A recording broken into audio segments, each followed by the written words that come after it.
Il y a des saisons dans la vie d'une femme où le ciel semble se taire. Mais en réalité, Dieu est en train de l'équiper dans le secret pour l'élever en plein jour. Il ne fait jamais éclore une destinée sans y avoir d'abord semé sa gloire. La Bible dit, dans Psaume chapitre 75, versets 7 et 8, « Car ce n'est ni de l'Orient, ni de l'Occident, ni du désert que vient l'élévation. Mais Dieu est celui qui juge. Il abaisse l'un et il élève l'autre. » Si tu sens que quelque chose bouge dans l'invisible, que ton cœur s'agite sans explication, alors cette vidéo est pour toi. Reste jusqu'au bout, car nous allons révéler 10 signes précis qui annoncent que ton moment est proche. N'oublie pas de t'abonner à Lumière en Christ et d'aimer cette vidéo si tu crois que Dieu est en train de te préparer. Et écris en commentaire « Je sens que Dieu m'appelle plus haut ». Lorsque Dieu veut accomplir une œuvre puissante à travers une femme, il commence toujours par l'appeler dans une intimité plus profonde avec lui. Ce que nous appelons attente, Dieu l'appelle préparation. Dans le livre d'Esther, chapitre 2, verset 12, il est écrit que chaque jeune fille passait 12 mois en purification avant de paraître devant le roi. Ce n'est pas un détail, c'est un principe divin. Avant l'élévation, vient toujours la séparation. Marie aussi a été mise à part, visitée par l'ange Gabriel, puis enveloppée du Saint-Esprit, bien avant que le monde ne voie son appel s'accomplir. Aujourd'hui encore, Dieu agit selon ce modèle. Mais dans notre génération pressée, cette phase cachée est souvent méprisée. Pourtant, c'est dans le silence que naissent les vocations les plus puissantes. Dieu n'a pas changé. Il choisit, il façonne, puis il élève. Et quand il le fait, personne ne peut s'y opposer. Quand Dieu décide d'élever une femme, il ne le fait jamais sans avertissement. Il place des signes précis sur son chemin, comme des balises invisibles pour confirmer son œuvre. Ces signes ne sont pas toujours spectaculaires, mais ils portent la marque de l'éternité. Ouvre ton cœur maintenant, car voici les 10 signes qui annoncent que ton moment approche. Le premier signe que Dieu veut élever une femme, c'est qu'il la sépare des bruits du monde. Sans explication rationnelle, elle commence à ressentir un détachement profond des distractions qui l'entourent. Ce qui la passionnait auparavant perd soudainement de sa saveur. Les conversations vides l'ennuient. Les foules ne l'attirent plus. Même certains cercles qu'elle fréquentait deviennent pesants. Ce n'est pas une dépression, mais une mise à part divine. Dieu commence à attirer son cœur ailleurs, vers des hauteurs qu'elle ne connaît pas encore. Cette femme se retrouve souvent seule, mais ce n'est pas un rejet. C'est une retraite spirituelle imposée par le ciel. Dieu l'extrait de l'agitation pour l'installer dans le silence sacré où il parle clairement. Jésus aussi s'est retiré 40 jours dans le désert avant de commencer son ministère. Ce silence n'est pas une absence, c'est une présence voilée. Dieu agit en retrait pour former, purifier, instruire. Si une femme commence à ressentir ce vide autour d'elle, c'est qu'un plein se prépare en elle. Il est écrit dans Osée chapitre 2, verset 14. « C'est pourquoi, voici, je vais l'attirer et la conduire au désert, et je parlerai à son cœur. » Dieu ne parle pas au milieu de la foule, il parle dans les lieux secrets. Ce premier signe est essentiel, car il marque le début d'un tournant intérieur. La séparation n'est pas une punition, mais une protection. Dieu la retire pour mieux la révéler. Et lorsqu'il termine son œuvre dans l'ombre, il la ramène dans la lumière avec une autorité nouvelle, une voix claire, une mission précise. Si tu ressens cette solitude étrange, cette soif de silence et de profondeur, ne fuis pas. C'est peut-être Dieu qui t'isole pour t'élever. Le deuxième signe que Dieu veut élever une femme, c'est qu'il active en elle une soif irrésistible de sa présence. Il ne s'agit plus d'un simple intérêt pour les choses de Dieu, mais d'un feu intérieur qui brûle sans s'éteindre. Elle ne se satisfait plus des prières rapides, ni des cultes routiniers. Elle veut plus. Elle veut voir la face de Dieu, entendre sa voix, connaître sa volonté. Cette femme commence à se lever la nuit pour prier sans que personne ne le lui demande. Elle pleure dans le silence en lisant la parole. Elle ressent que son âme est en gestation. Le Saint-Esprit la réveille, l'enseigne, la dirige vers des passages bibliques qu'elle n'avait jamais compris auparavant. Tout en elle réclame Dieu. Et ce désir ne vient pas d'elle-même. Il est déposé par le ciel comme une semence spirituelle. David a dit dans Psaume 42, verset 2, « Mon âme a soif de Dieu, du Dieu vivant. Quand irai-je et paraîtrai-je devant la face de Dieu ?» Ce n'est pas une soif intellectuelle, mais existentielle. Dieu devient son oxygène. Son cœur soupire après lui. Même au milieu des responsabilités et des tâches quotidiennes, cette femme sent que sa vraie vie se trouve dans la présence divine. Elle commence à sanctifier son environnement, à écarter les distractions, à chercher des temps d'intimité. Cette soif la transforme. Elle purifie son langage, redresse son attitude, assainit ses relations. Ce feu intérieur est un prélude à une mission. Dieu n'attise jamais un feu qu'il ne veut pas utiliser. Cette soif est le carburant de la destinée. Si une femme sent cette faim spirituelle qui grandit sans cesse en elle, c'est un signe clair. Dieu l'attire pour l'équiper. Ce feu ne doit pas être ignoré. Il faut l'entretenir jusqu'à ce qu'il devienne une flamme qui éclaire d'autres vies. Le troisième signe que Dieu veut élever une femme, c'est qu'il la confronte à ses blessures intérieures pour les guérir. Là où elle avait l'habitude de fuir ou de se cacher, Dieu la force doucement à regarder ses fissures en face. Ce n'est pas une punition, mais une opération divine. Il remue ce qu'elle croyait avoir oublié. Des douleurs anciennes remontent à la surface. Des souvenirs qu'elle avait enterrés refont surface sans prévenir. Ce processus est douloureux, mais nécessaire. Car Dieu ne peut élever une femme sans avoir d'abord nettoyé ce qui l'empoisonne en secret. Il est écrit dans Psaume 147, verset 3. « Il guérit ceux qui ont le cœur brisé, et il panse leurs blessures. Dieu veut la rendre libre, forte, entière. Et pour cela, il brise les chaînes invisibles. Cela peut passer par des larmes, des silences, des confrontations douloureuses, mais aussi par des révélations libératrices. Cette femme commence à comprendre ses mécanismes de défense, ses schémas de peur, ses habitudes d'auto-sabotage. Elle ne se contente plus de survivre.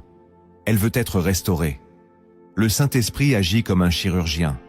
Il ouvre pour guérir, il expose pour restaurer. Et cette guérison n'est pas seulement pour elle, elle portera bientôt une parole de délivrance pour d'autres. Dieu utilise toujours les cicatrices comme preuve de sa grâce. Ce signe est une étape capitale dans le processus d'élévation, car une femme blessée peut être brillante, mais jamais stable. Dieu veut l'élever, oui, mais d'abord, il veut l'ancrer dans la vérité, la liberté et l'amour. Si tu sens que Dieu te pousse à affronter ton passé, tes douleurs, tes peurs, ce n'est pas un hasard. C'est parce qu'il veut faire de toi une colonne dans son œuvre. Le quatrième signe que Dieu veut élever une femme, c'est qu'il brise une à une ses fausses sécurités. Elle avait l'habitude de compter sur certaines choses. Une relation, un emploi, une routine, une personne. Mais soudainement, ses appuis s'effondrent.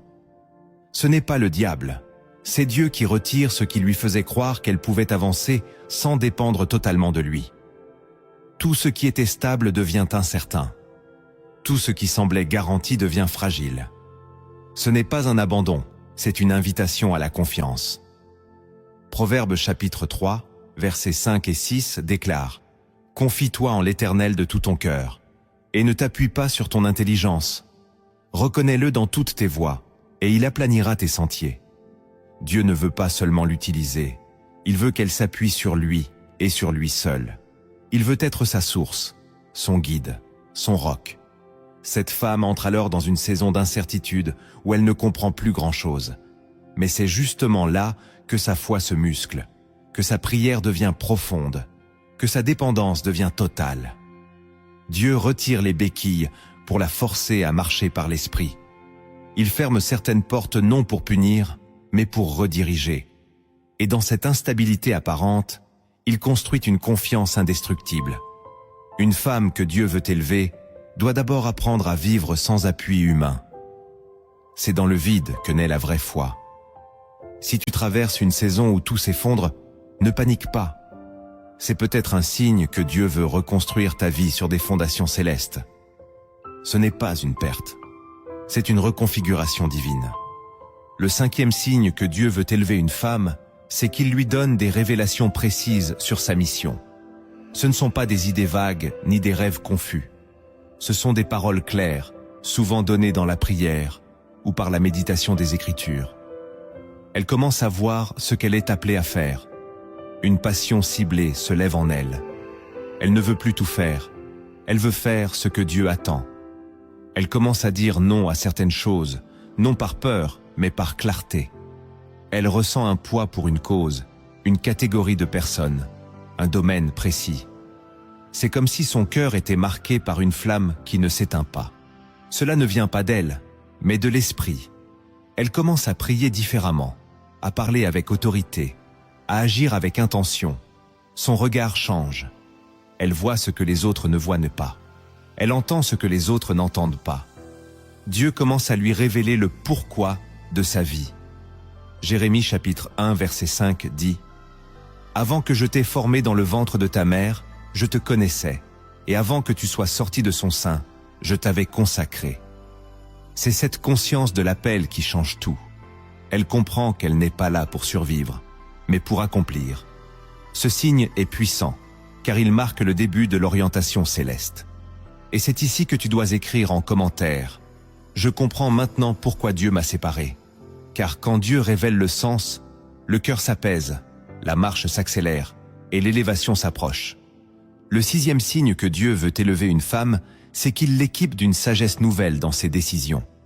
Là où elle agissait par impulsion ou selon ses émotions, elle commence à ralentir, à discerner, à consulter Dieu avant chaque pas. Ses choix deviennent plus profonds, moins précipités. Elle prend du recul avant de répondre. Elle pèse ses mots avant de parler. Elle interroge l'esprit avant d'agir. Cette transformation n'est pas intellectuelle, elle est spirituelle. Le Saint-Esprit devient son conseiller permanent. Elle comprend que certaines portes sont des pièges déguisés, que certaines relations ne servent qu'à la retarder. Elle apprend à dire non sans culpabiliser, à attendre sans désespérer, à observer avant de s'engager. Proverbe chapitre 14 verset 8 dit « La sagesse de l'homme prudent, c'est de comprendre sa voie. » Cette femme ne cherche plus à impressionner, elle cherche à obéir. Elle ne veut plus tout vivre, mais vivre ce que Dieu a prévu. Cette sagesse n'est pas de ce monde, elle vient d'en haut.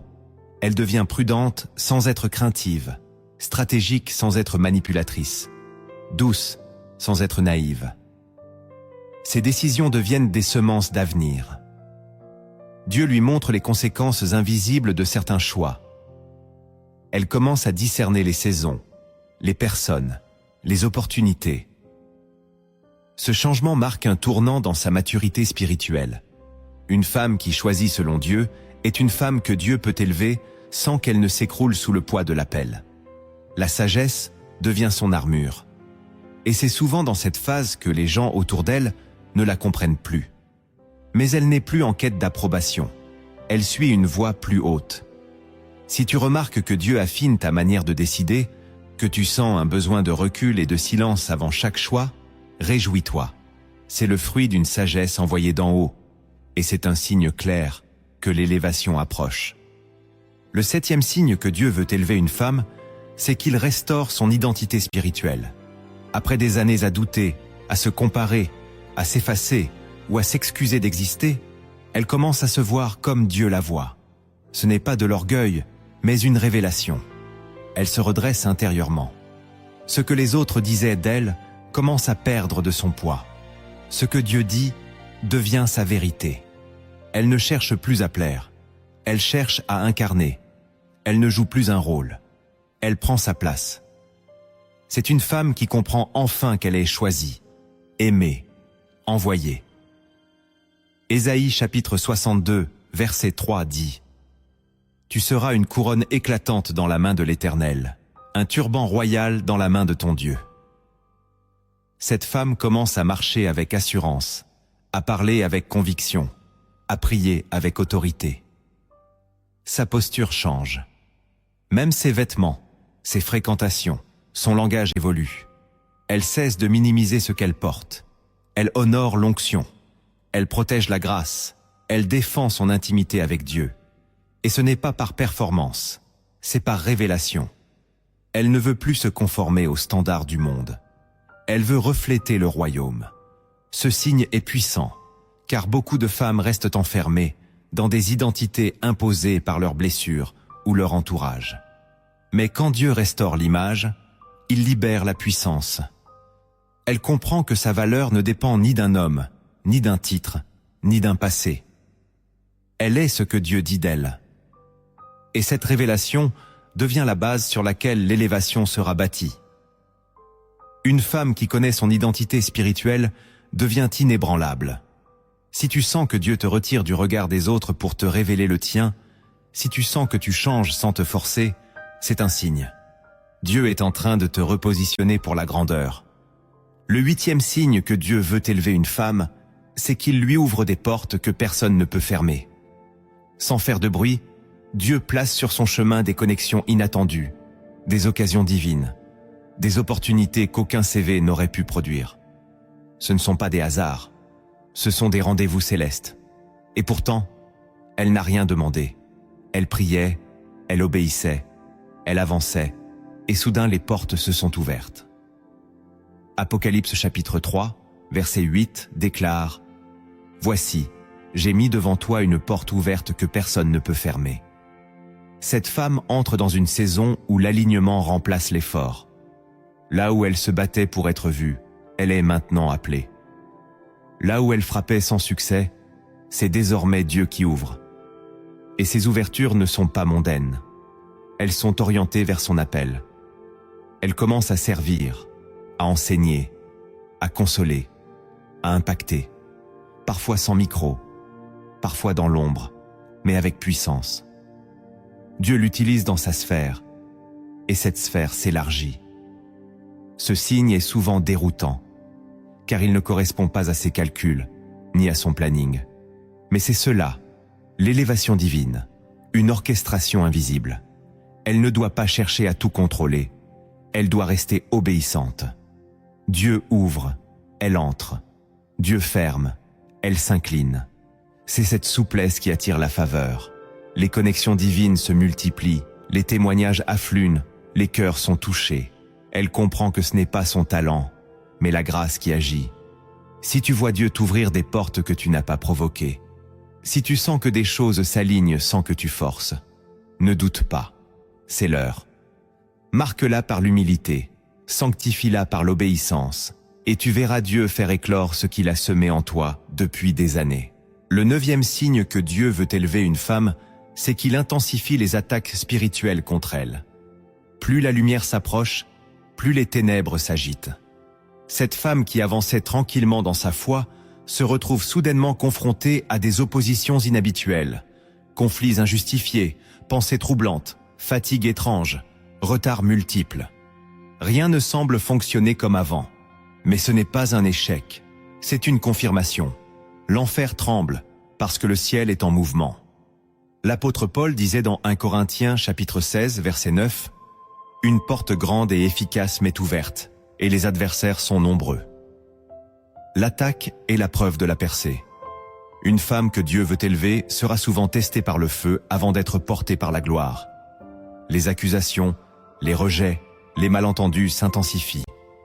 Mais au lieu de paniquer, elle apprend à prier avec discernement. Elle ne se défend plus dans la chair, elle combat dans l'esprit. Elle comprend que le silence est parfois plus puissant que la réaction. Elle se revêt de l'armure de Dieu. Ce signe peut faire peur, mais il est nécessaire. Il sépare celles qui cherchent la reconnaissance de celles qui cherchent la mission. Car l'élévation divine attire le combat, mais elle attire aussi la protection divine. Les anges se mettent en mouvement. Le ciel la couvre. Le Saint-Esprit l'enseigne au milieu de la tempête. Elle devient plus forte, plus calme, plus aiguisée. Et lorsqu'elle sort du feu, elle porte une autorité que personne ne peut contester. Si tu es attaqué sans raison, si l'ennemi te harcèle sans cause, relève la tête. C'est parce que Dieu te prépare à porter une couronne visible. L'opposition est le signe que l'onction est réelle. Le 10e signe que Dieu veut élever une femme, c'est qu'il commence à faire résonner sa voix dans la vie des autres. Sans chercher à être suivie, elle est suivie. Sans se vanter, elle est écoutée. Ses paroles touchent, guérissent, réveillent. Elle parle et les cœurs s'ouvrent. Elle prie et les atmosphères changent. Ce n'est plus une femme qui parle, c'est une voix que Dieu a formée. Ésaïe chapitre 51, verset 16 dit « Je mets mes paroles dans ta bouche, et je te couvre de l'ombre de ma main. » Dieu parle à travers elle, et ce qu'elle dit ne laisse personne indifférent. Cette femme commence à porter une voix prophétique, une sagesse rare, une autorité tranquille. Elle ne crie pas, elle déclare. Elle ne s'impose pas, elle s'élève. Dieu fait de sa bouche une arme, de ses mots une semence, de sa prière une pluie. Ce signe marque le sommet du processus. Elle devient une messagère. Et cette voix n'est pas liée à un micro ou à une scène. Elle peut être dans un foyer, dans un marché, dans un hôpital, dans une cellule de prière. Ce qui compte, c'est que Dieu l'a choisie pour parler en son nom. Si tu sens que les gens viennent vers toi pour recevoir des paroles, si tu remarques que ta voix touche des profondeurs que toi-même tu ne comprends pas toujours, alors sache que Dieu est en train d'activer ton ministère. Ne doute pas. L'élévation a commencé dans le silence. Elle éclate maintenant dans la voix. Quand Dieu décide d'élever une femme, il ne se contente pas de l'équiper extérieurement. Il lui révèle aussi des vérités invisibles, cachées dans les Écritures, que seules les âmes attentives peuvent discerner. Ces révélations sont des clés. Elles ouvrent des portes que l'effort seul ne peut franchir. Écoute maintenant ces 10 vérités que le monde ignore, mais que le ciel révèle. La première vérité cachée, c'est que l'élévation commence toujours par une perte.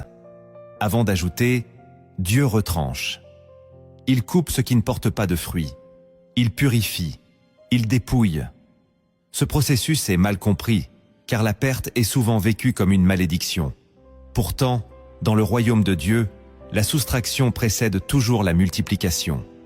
Joseph a perdu son manteau, sa liberté, sa réputation. Mais c'est dans cette descente que Dieu l'a élevé. Ruth a perdu son mari, quitté son pays. Mais c'est sur ce vide que Dieu a construit une lignée royale. Jésus lui-même a tout quitté pour nous élever par la croix. Jean chapitre 12, verset 24 dit « Si le grain de blé qui est tombé en terre ne meurt, il reste seul. Mais s'il meurt, il porte beaucoup de fruits. » Cette vérité renverse notre logique humaine. Dieu n'élève pas sur les bases anciennes. Il nettoie le terrain, parfois violemment, pour poser une fondation nouvelle. Une femme qui est appelée à la grandeur doit être prête à voir certaines choses disparaître. Relations, habitudes, opportunités, lieux. Et ce n'est pas une punition, mais un repositionnement. Ce qui est retiré aujourd'hui, c'est ce qui allait l'alourdir demain. L'élévation véritable est légère, pure, alignée. Elle ne peut être portée par un cœur encombré. Cette perte n'est donc pas la fin, c'est le début. Elle prépare le terrain de la gloire. Une femme spirituelle comprendra que ce que Dieu enlève est aussi sacré que ce qu'il donne. Et dans cette compréhension, elle ne pleure plus sur le passé, elle bénit l'avenir. Si tu traverses une saison de perte, lève les yeux. C'est peut-être Dieu qui vide ta coupe pour la remplir à nouveau, selon son plan, pas selon tes habitudes. La deuxième vérité cachée, c'est que Dieu ne cherche pas la perfection, mais la disponibilité. Trop de femmes attendent d'être prêtes, fortes, sans faille, avant de répondre à l'appel de Dieu. Mais ce n'est pas ainsi que le royaume fonctionne. Dieu appelle, puis il forme. Il choisit, puis il qualifie. Moïse bégayait. Marie n'avait aucune expérience. Déborah vivait dans une société dominée par les hommes. Pourtant, Dieu les a utilisés puissamment. Corinthiens chapitre 1, versets 27 et 28 dit « Dieu a choisi les choses folles du monde pour confondre les sages. Il a choisi les choses faibles pour confondre les fortes. » Ce verset est une clé pour toute femme qui doute d'elle-même. L'ennemi essaiera toujours de lui rappeler ce qu'elle n'est pas. Mais Dieu insiste sur ce qu'elle est, disponible. Une femme qui dit oui à Dieu, même tremblante, même brisée, devient un canal de puissance. Ce oui ouvre le ciel. Ce oui active les anges. Ce oui déclenche les saisons. Dieu ne cherche pas des performances, mais des cœurs. Il préfère une femme imparfaite mais obéissante, à une femme parfaite mais orgueilleuse. Cette vérité libère. Elle délie de la peur de l'échec. Elle libère de la pression de tout maîtriser. Elle donne le droit de commencer petit, de tomber et de se relever. Une femme disponible devient enseignable, malléable, transformable. Et c'est là que commence l'élévation. Si tu sens que Dieu te pousse, même dans tes fragilités, ne repousse pas cet élan. Dis-lui oui, même avec des larmes, même sans tout comprendre. Ton oui aura plus de poids que tes diplômes, plus d'impact que ta préparation. C'est dans l'obéissance que Dieu déverse la provision. La troisième vérité cachée, c'est que l'élévation attire toujours la solitude avant la reconnaissance. Une femme que Dieu élève doit d'abord traverser une saison où elle se sent incomprise, isolée, mise de côté. Ce n'est pas un rejet humain, c'est un travail divin. Dieu la sépare pour la former. Jésus a passé 30 ans dans l'ombre, avant 3 ans de ministère. Paul a été mis à part en Arabie avant de prêcher. Cette solitude n'est pas un vide, c'est une école. Elle apprend à écouter Dieu sans filtre, à dépendre de lui sans applaudissements. Elle découvre sa véritable voix, sa véritable force.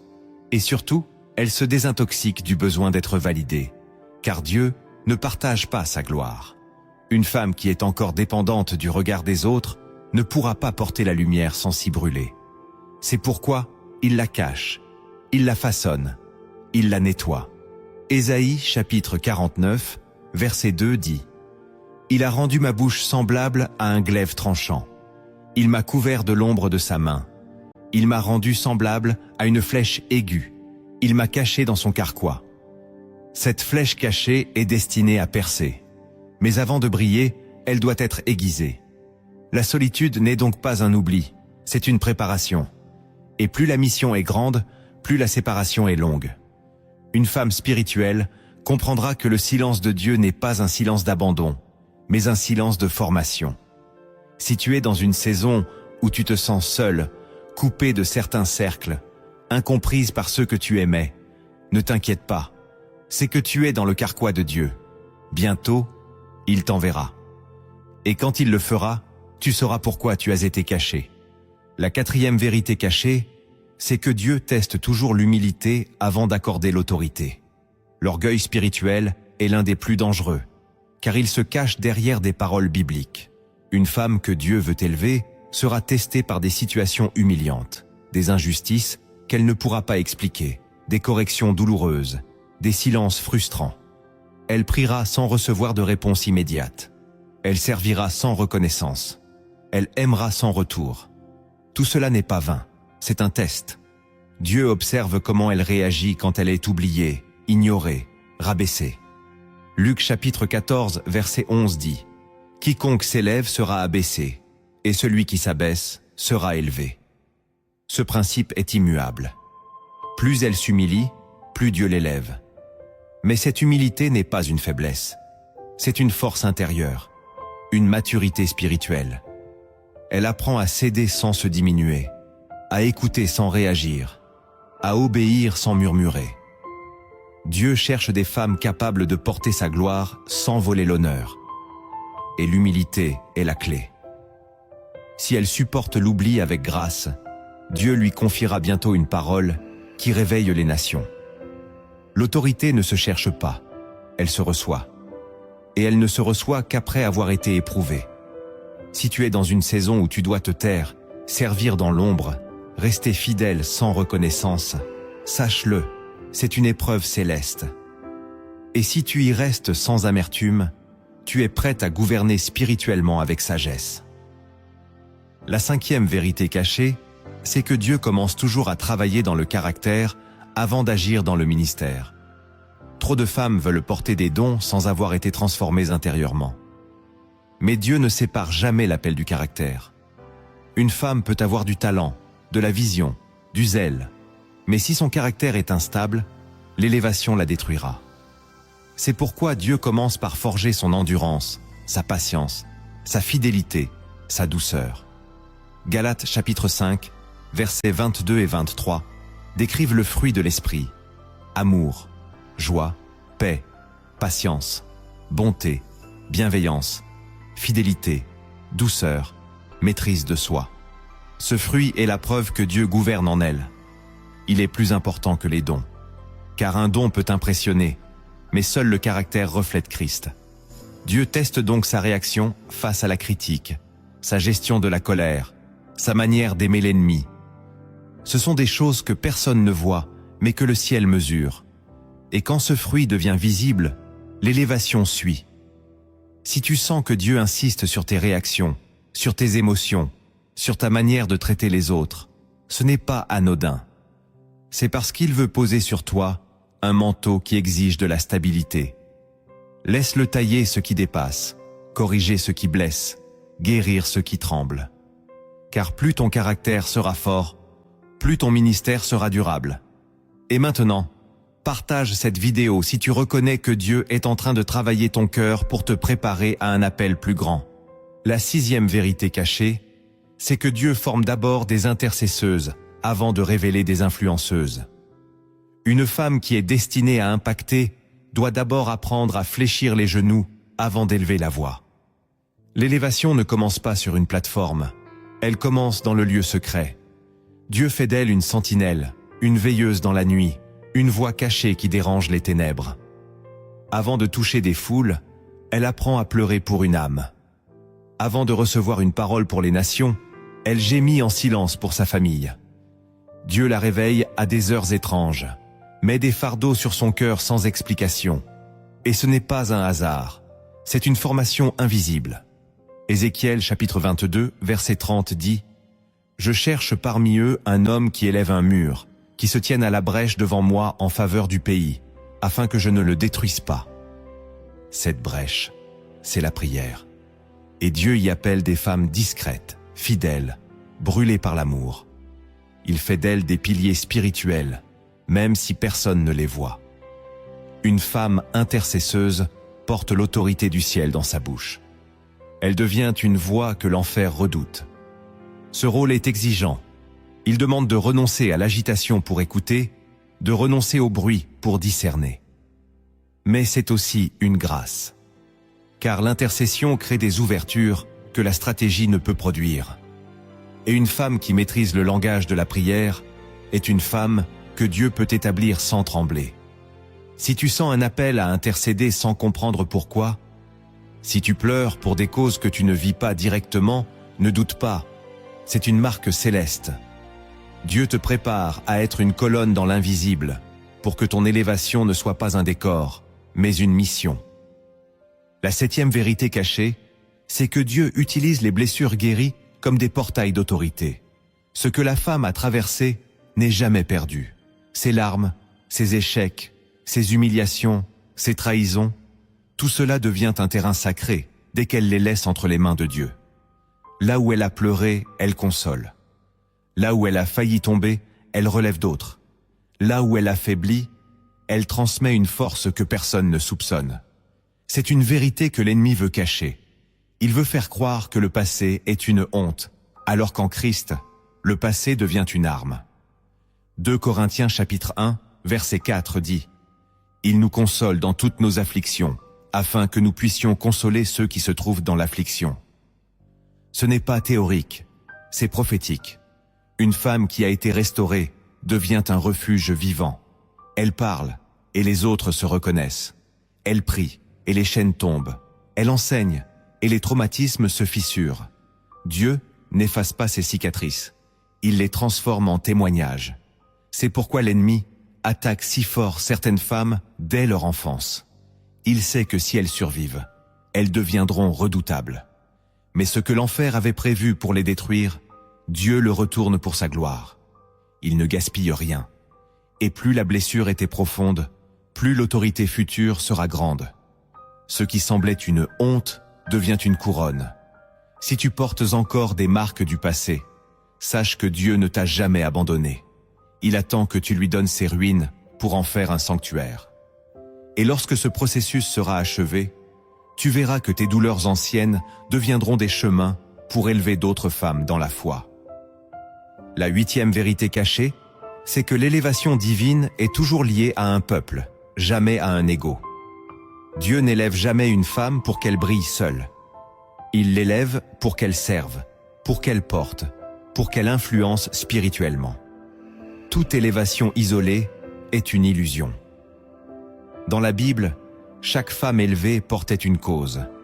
Esther a porté la survie d'Israël. Déborah a dirigé une génération vers la justice. Marie a porté le salut de l'humanité. Aucune n'a été élevée pour elle-même. Cela brise une illusion moderne, celle de l'élévation pour la reconnaissance, pour l'estime, pour l'indépendance. Mais dans le royaume, être élevé signifie être envoyé. Jean chapitre 15, verset 16 dit « Ce n'est pas vous qui m'avez choisi, mais moi, je vous ai choisi, et je vous ai établi, afin que vous alliez et que vous portiez du fruit. » Ce fruit, c'est des vies transformées. C'est pourquoi Dieu travaille d'abord le cœur, pour éviter que la mission ne devienne une vitrine. Une femme élevée doit se demander « Pour qui suis-je élevée ? Quel peuple Dieu m'a-t-il confié ? Quelle injustice dois-je combattre ? Quel vide dois-je remplir ?» C'est dans cette réponse que son appel se précise. Si elle croit qu'elle est appelée seulement pour sa propre réussite, elle s'éloigne du cœur de Dieu. Mais si elle comprend qu'elle est un canal, elle deviendra une source. Une femme élevée par Dieu est une réponse céleste pour un problème terrestre. Et c'est là que son autorité devient stable, durable, protégée. Si tu sens que ton cœur bat pour une cause, une génération, une ville, une souffrance particulière, sache-le. Dieu te prépare à être une réponse. Et ton élévation viendra au rythme de ton service. La 9e vérité cachée, c'est que Dieu cache toujours la semence avant de la faire germer. Une femme qui est destinée à porter du fruit passe toujours par une saison où personne ne la voit. Elle est enfouie, oubliée, invisibilisée. Et cette invisibilité fait mal. Elle a l'impression de ne pas être reconnue, de ne pas être utilisée, de ne pas compter. Mais Dieu, lui, sait exactement où elle est. Il ne l'a pas oubliée, il l'a plantée. Jean chapitre 12, verset 24. Si le grain de blé ne tombe en terre et ne meurt, il reste seul, mais s'il meurt, il porte beaucoup de fruits. Cette mort n'est pas une fin, c'est une étape. La semence doit disparaître pour se transformer. Une femme que Dieu plante est une femme que Dieu veut multiplier. Mais la multiplication commence dans l'obscurité. C'est là qu'elle développe des racines. C'est là qu'elle apprend la foi pure. C'est là qu'elle grandit sans dépendre des regards. Quand viendra le temps de la visibilité, elle sera prête, stable, enracinée. Cette vérité est précieuse. Elle empêche de forcer les saisons. Elle apprend à patienter dans la foi. Si tu te sens caché, mise de côté, inutile, ne t'agite pas. Tu es en train d'être planté, et quand ton temps viendra, tu porteras plus de fruits que tu ne peux l'imaginer. La 10e vérité cachée, c'est que l'élévation véritable se reconnaît à la paix qu'elle laisse. Beaucoup pensent que l'élévation se mesure au bruit, aux chiffres, à l'impact visible. Mais dans le royaume, le vrai fruit se reconnaît à la paix. Une femme que Dieu élève devient une source de calme, de restauration, de stabilité. Elle n'agite pas, elle apaise. Elle ne divise pas, elle réconcilie. Elle ne se vante pas, elle rayonne. Philippiens chapitre 4 verset 7 déclare « Et la paix de Dieu, qui surpasse toute intelligence, gardera vos cœurs et vos pensées en Jésus-Christ. » Cette paix n'est pas une émotion, c'est une atmosphère. Elle accompagne les femmes qui marchent dans leur appel, sans forcer, sans courir, sans se comparer. Une femme véritablement élevée par Dieu attire par sa tranquillité, non par ses discours. Elle porte un repos que les autres ressentent. Et ce repos est la signature de Dieu. Si tu sens que tu deviens plus paisible, moins agité, plus centré, c'est le fruit de la présence divine. Tu n'as pas besoin de crier pour exister. Tu as juste besoin de rester dans ta grâce. L'élévation véritable ne fait pas de bruit, mais elle transforme tout ce qu'elle touche. Maintenant que tu as discerné les signes et saisi les vérités, Il est temps de passer de la révélation à la transformation. Car Dieu ne révèle jamais une chose sans appeler à un changement. Voici les actes concrets, spirituels et puissants que tu dois poser si tu veux entrer pleinement dans la saison de ton élévation divine. Le premier acte que tu dois poser pour entrer dans ton élévation, c'est de sanctifier ton quotidien. Tu ne peux pas vivre comme tout le monde et attendre que Dieu t'utilise comme personne. La sanctification, ce n'est pas devenir parfaite, c'est mettre Dieu au centre de tout. Tes paroles, tes pensées, tes habitudes, ton environnement. Une femme qui marche vers son élévation apprend à filtrer ce qui nourrit son esprit. Elle ne tolère plus les conversations vides, les musiques qui troublent, les émissions qui salissent. Elle devient vigilante, non par religiosité, mais par amour. La sanctification, c'est séparer ce qui est banal de ce qui est sacré. Et ton appel est sacré. Romains chapitre 12, verset 1 dit « Offrez vos corps comme un sacrifice vivant, saint, agréable à Dieu, ce qui sera de votre part un culte raisonnable. » Chaque geste compte. Chaque choix construit ton atmosphère spirituelle. Et Dieu ne bénit pas dans le désordre. Il cherche un sanctuaire, pas un compromis. En sanctifiant ton quotidien, tu prépares le terrain pour recevoir des instructions claires. Tu invites la présence du Saint-Esprit à gouverner ton espace. Il te parlera au milieu du silence. Il t'avertira au cœur de la routine. Ce premier acte semble simple, mais il est redoutablement puissant. Car il réorganise ta vie selon le ciel. Une femme qui sanctifie son quotidien devient sensible à la voix de Dieu. Et cette sensibilité est le secret des femmes que Dieu élève. Commence par ton téléphone, ton placard, ton langage, tes horaires. Chaque petit choix est une semence. Et chaque semence fidèle attire une pluie de grâce. Dieu regarde la manière dont tu vis quand personne ne regarde. C'est là que ton élévation commence. Et plus ton quotidien est sanctifié, plus ton esprit devient prêt à accueillir la gloire de Dieu sans l'étouffer.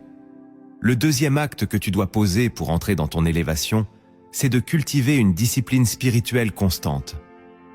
Dieu ne confie pas la profondeur à celles qui viennent vers lui seulement quand elles sont en crise. L'élévation n'est pas une réaction, c'est un style de vie. Une femme que Dieu veut élever doit développer une relation quotidienne avec le Saint-Esprit. Pas par contrainte, mais par engagement. La prière doit devenir ton souffle. La lecture de la parole doit nourrir ton âme comme le pain nourrit ton corps. Tu dois apprendre à structurer tes journées autour de Dieu et non placer Dieu dans les vides de ta journée. Marc chapitre 1, verset 35 dit « Vers le matin, pendant qu'il faisait encore très sombre, Jésus se leva et sortit pour aller dans un lieu désert où il pria. » Même Jésus, fils de Dieu, avait une routine spirituelle. Et toi, une élévation sans discipline devient une exposition dangereuse.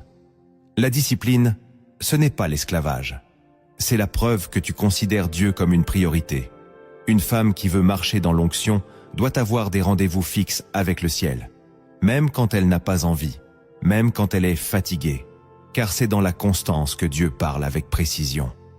C'est dans l'insistance que les cieux s'ouvrent. Ne compte pas sur tes émotions.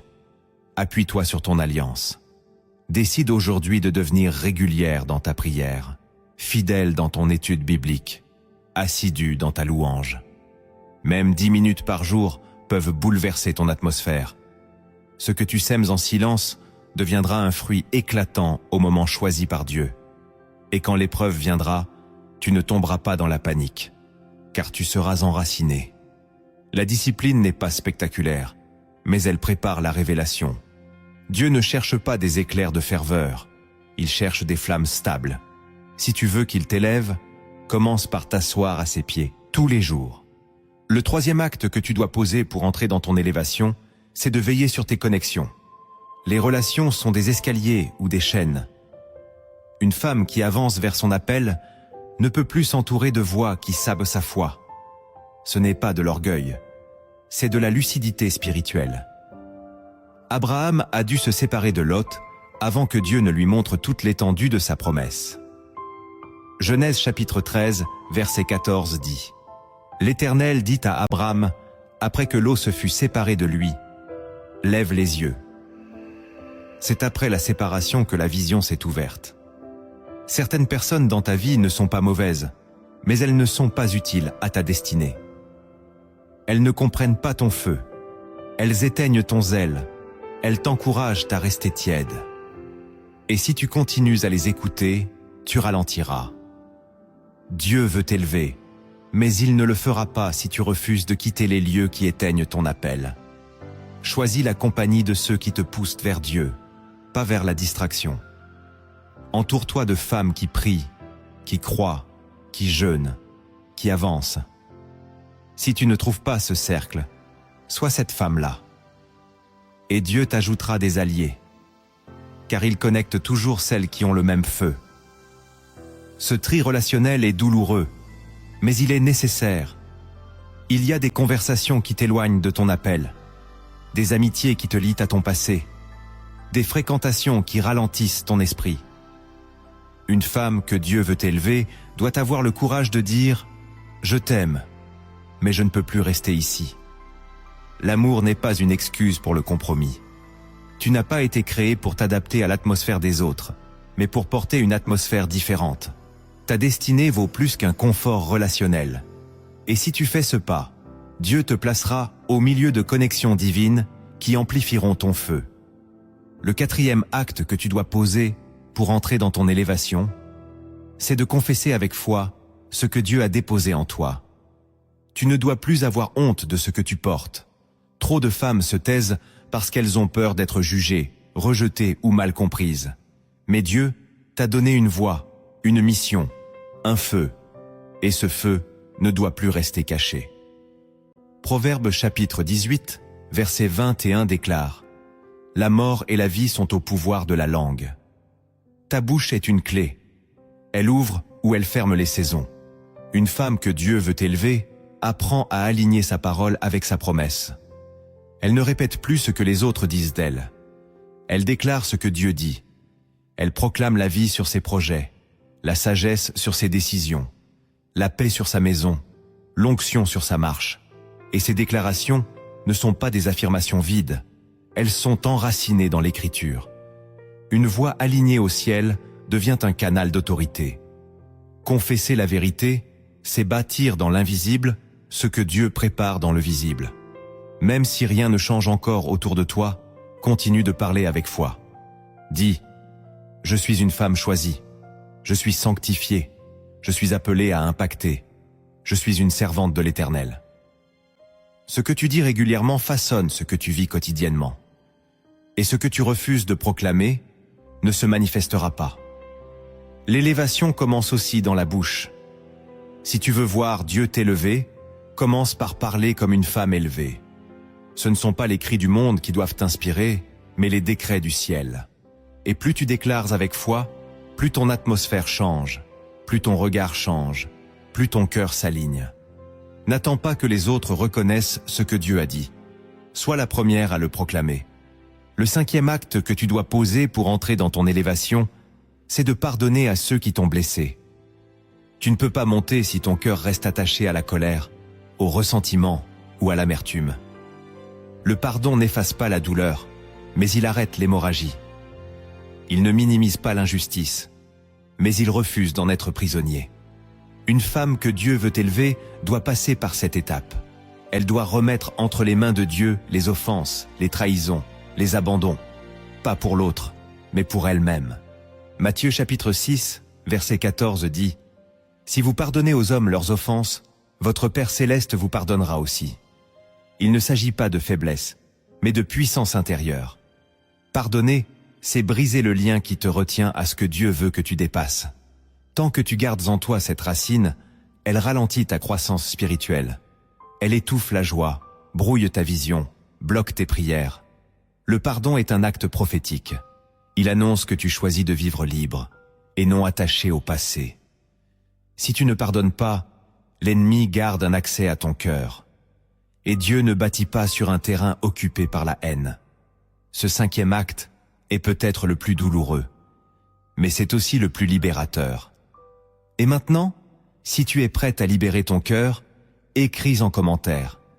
Je choisis de pardonner pour grandir. Cette phrase est une clé. Elle peut déclencher une paix que tu n'as jamais connue. Elle ouvre une porte. Elle annonce à l'enfer que tu ne seras plus sa prisonnière. Le pardon, ce n'est pas l'oubli. C'est la décision de ne plus vivre enchaîné.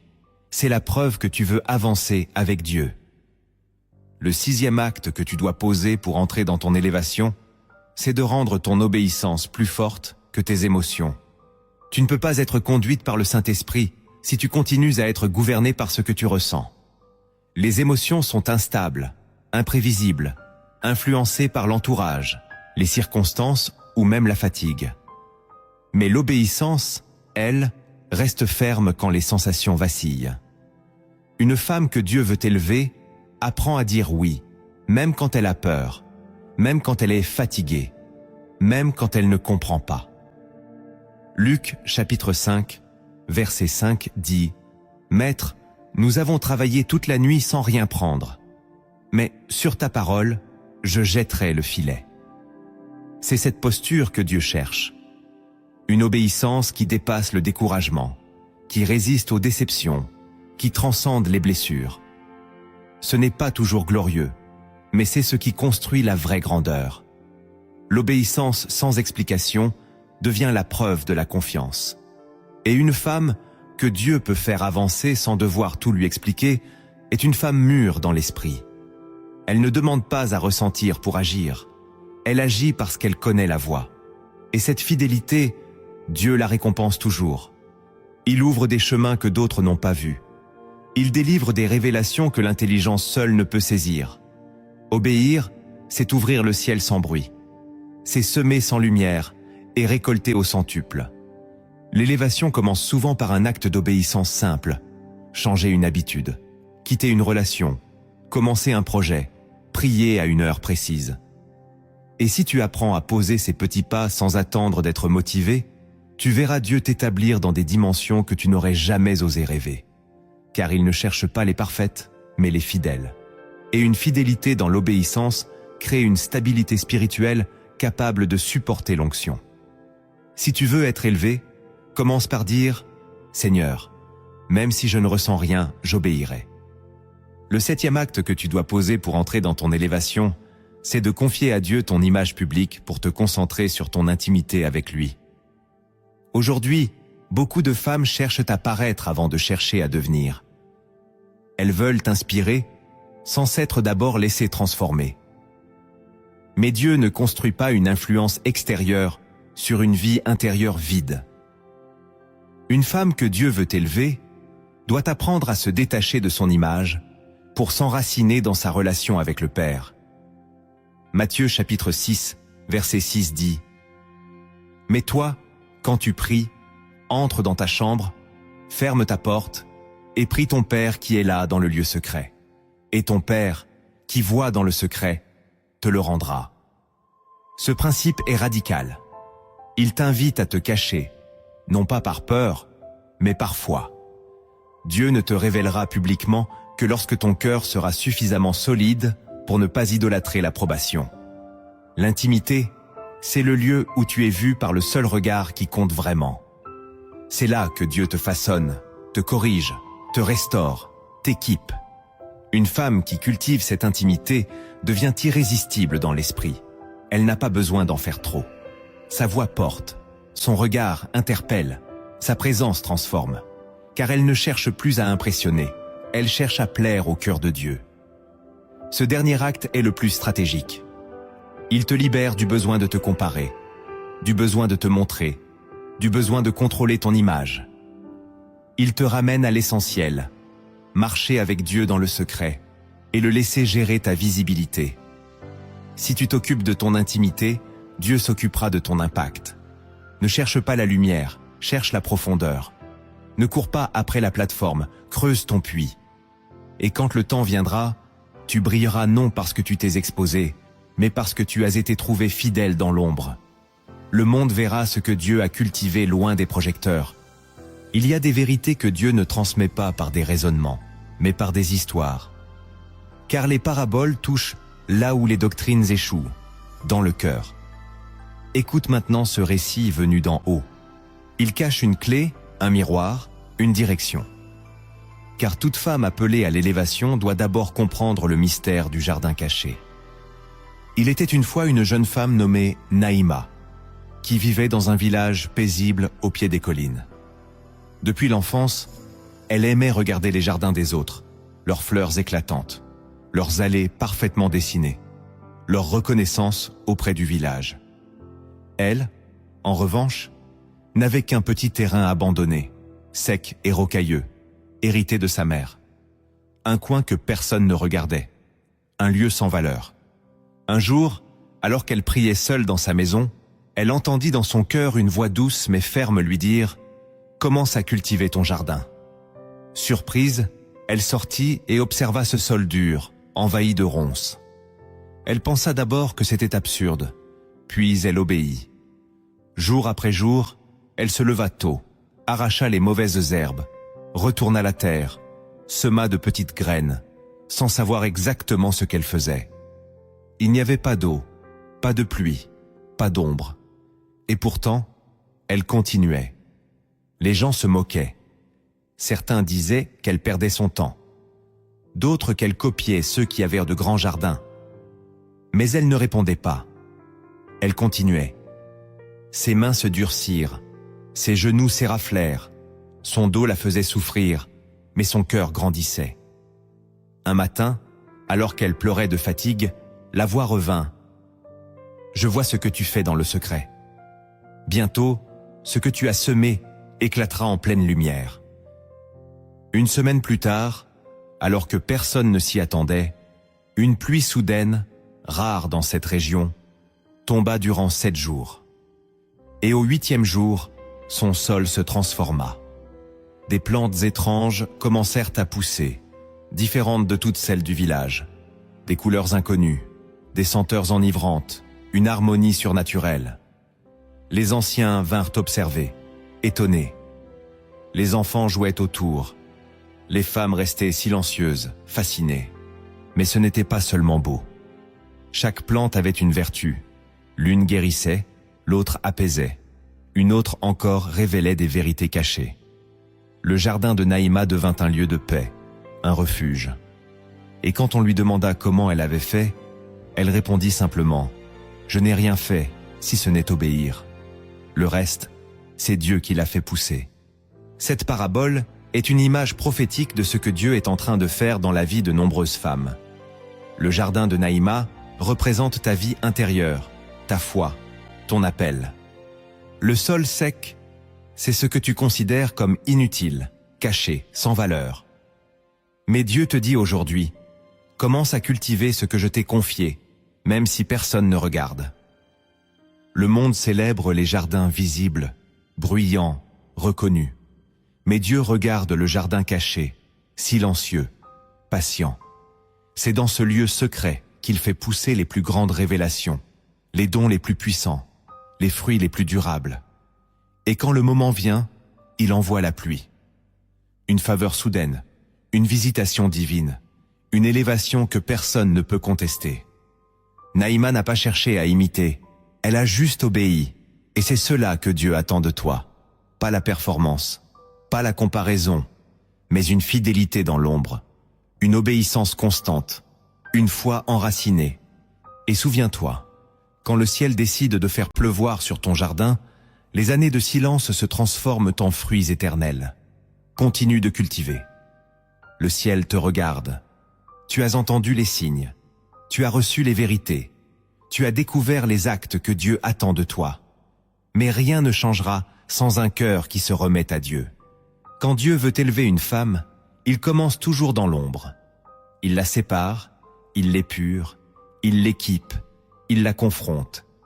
Il lui donne des signes que seuls les cœurs sensibles peuvent discerner. Une soif nouvelle, des pertes étranges, des révélations silencieuses. Il l'arrache au bruit, la plonge dans le feu, l'habille de sagesse. Puis, il lui révèle des vérités cachées, l'importance du pardon, la puissance de l'obéissance, la nécessité de l'intimité, le tri des relations, la force du silence. Il ne cherche pas une image parfaite, mais un cœur fidèle. Et quand elle comprend cela, elle commence à poser les bons actes, sanctifier son quotidien, discipliner sa marche, protéger son feu. Alors Dieu envoie la pluie. Et ce qu'elle a cultivé dans le secret devient un jardin pour les nations. Ce processus est réel. Et si tu sens que cette vidéo a parlé à ton cœur, c'est que Dieu te prépare. Voici maintenant la prière finale. Laisse cette prière t'envelopper. Ne l'écoute pas seulement, vis-la. Car le ciel est prêt à te répondre.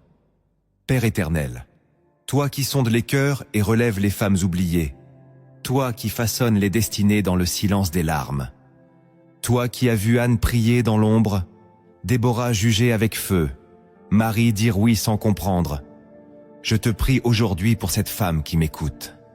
Elle n'est pas là par hasard. C'est toi qui l'as attirée ici. C'est toi qui l'as réveillée à cette heure. C'est toi qui as déposé cette soif dans son âme. Elle pensait être en pause, mais tu l'avais simplement mise à part. Elle croyait être rejetée, mais tu étais en train de l'élever loin des regards. Aujourd'hui, je te demande de venir la rencontrer là où elle est. Pas dans une façade, pas dans une performance, mais dans la vérité de son cœur. Seigneur, touche ce qu'elle cache. Touche ce qu'elle ne dit à personne. Touche ce qu'elle a enterré. Rouvre les puits de son appel. Réactive ce qu'elle avait oublié. Rallume ce feu qu'elle avait laissé s'éteindre. Je te prie pour sa foi. Viens guérir les doutes. Viens apaiser les colères. Viens réparer les silences. Mets en elle une foi radicale. Une foi qui ose croire en ton plan même quand tout semble fermé. Délie-la des voix qui lui ont dit qu'elle n'était pas capable. Efface les mots qui l'ont blessée. Coupe les racines de honte, de rejet, d'humiliation. Qu'elle entende maintenant ta voix qui dit « Tu es ma fille, je t'ai choisie, je ne me suis jamais repenti de t'avoir appelée. » Je te prie pour sa mémoire. Seigneur, efface les images du passé qui la paralysent. Guéris les souvenirs qui la fatiguent. Viens avec ton baume, viens avec ton feu. Là où elle a été brisée, fais naître une colonne. Là où elle a été utilisée, fais pousser une source. Là où elle a été rejetée, donne-lui un nom nouveau. Qu'elle ne vive plus en fonction de ce qu'elle a traversé, mais en fonction de ce que tu déclares sur elle. Je te prie pour son esprit, qu'il devienne sensible à ta voix, qu'il entende clairement ce que tu attends d'elle. Donne-lui des rêves qui réveillent, des visions qui orientent, des avertissements qui la protègent. Qu'elle ne soit plus jamais confuse. Que son discernement soit aiguisé. Qu'elle sache dire non. Qu'elle sache attendre. Qu'elle sache avancer quand tu dis « avance ». Je te prie pour son caractère. Brise tout ce qui la rend instable. Déracine les colères refoulées, les désirs d'approbation, les compromis voilés. Donne-lui un cœur solide, doux mais tranchant, aimant mais inébranlable. Qu'elle ne cherche plus à plaire aux hommes, mais à marcher dans la vérité. Donne-lui la force de dire la vérité avec grâce. Donne-lui la stabilité émotionnelle, la maîtrise, la paix intérieure. Je te prie pour sa bouche, sanctifie sa langue, qu'elle ne soit plus un canal de plaintes ou de critiques, mais une source de feu et de vie. Remplis-la de sagesse. Donne-lui des paroles prophétiques, des paroles qui percent, qui guérissent, qui construisent. Qu'elle ose déclarer ce qu'elle croit. Qu'elle n'ait plus honte de proclamer ton nom, ton amour, ton appel. Je te prie pour son quotidien. Qu'elle ne vive plus en mode survie. Réorganise ses journées, sanctifie ses espaces, purifie ses habitudes. Mets une discipline nouvelle dans son âme. Qu'elle se lève pour te chercher. Qu'elle s'endorme avec ton nom sur ses lèvres. Enlève tout ce qui gaspille son temps, tout ce qui éteint son feu, tout ce qui la fatigue spirituellement. Je te prie pour ses relations. Coupe les liens qui la tirent vers le bas. Détache-la des personnes qui parlent sans foi. Mets en elle le courage de s'éloigner, de se taire, de dire non. Et ajoute dans sa vie des femmes de feu, des mentors, des sœurs, des compagnons de prière. Qu'elle ne marche plus seule, qu'elle soit connectée à celles et ceux que tu as choisis pour elle. Je te prie pour ses dons. Ouvre sa mémoire spirituelle. Qu'elle se souvienne de ce que tu lui avais montré. qu'elle réveille les projets laissés en plan, qu'elle ose recommencer ce qu'elle avait abandonné, qu'elle ose apprendre, bâtir, créer, transmettre. Donne-lui une clarté surnaturelle, qu'elle sache ce qu'elle porte, qu'elle arrête de se comparer, qu'elle ose se lever. Je te prie pour sa voix. Que ce qu'elle dit réveille des cœurs, qu'elle soit une voix dans sa famille, une voix dans sa ville, une voix dans cette génération, qu'elle n'attende plus qu'on la valide, qu'elle se lève, qu'elle parle, qu'elle déclare, qu'elle rayonne, qu'elle impacte. Et enfin, Seigneur, je te prie pour son élévation, qu'elle vienne au moment parfait, ni trop tôt ni trop tard, qu'elle ne soit pas une mise en avant humaine, mais une consécration divine, qu'elle ne soit pas un titre, mais une mission, qu'elle n'en fasse pas une idole, mais un canal. Garde son cœur, protège son âme, et quand tu l'élèveras, que son cœur reste prosterné. Je te rends gloire pour cette femme, car tu ne l'as pas oubliée, car tu es fidèle, car tu fais toutes choses belles en leur temps. Je proclame que sa saison de confusion est terminée. Je déclare que sa coupe déborde. Je dis qu'elle se lèvera, par ta grâce, et que rien ni personne ne pourra arrêter ce que tu as décidé pour elle. Au nom puissant de Jésus-Christ. Amen. Si cette vidéo a parlé à ton cœur, partage-la avec une femme que Dieu est en train de former. Laisse un commentaire si tu choisis de marcher avec foi. Et abonne-toi à la chaîne Lumière en Christ, car ce n'est que le début de ce que Dieu veut t'enseigner. Médite chaque verset, reviens sur chaque vérité, car Dieu prépare ton jardin.